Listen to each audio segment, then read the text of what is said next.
També la consellera d'Educació, pel que fa a les mesures educatives que han d'aplicar totes les autonomies, ha assegurat avui que a la comunitat es mantindran els 1.500 docents de suport que treballen a les aules d'infantil. Pel que fa a la qüestió de les ràtios, Maria José Català ha volgut aclarir que a les nostres escoles la mitjana d'alumnes difícilment arribarà al màxim, ja que en l'actualitat el nombre d'alumnes per aula ja està per davall del que marca la llei.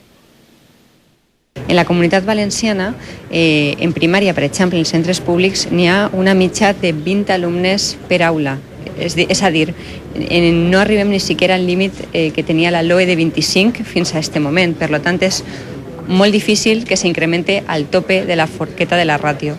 També ens passa en batxillerat, que on el màxim era 35, nosaltres tenim 28. Per tant, és molt difícil que arribem fins als 42. Quant a infantil, nosaltres es comprometem a mantindre els 1.500 docents que estan de recolzament en infantil, que és algo importantíssim.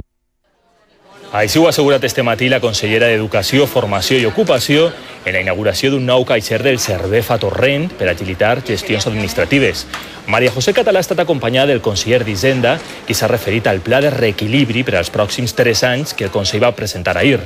José Manuel Vela ha insistit en que amb les noves mesures en qüestió i en gestió de la sanitat i en educació no es perdrà cap prestació social ni servici públic.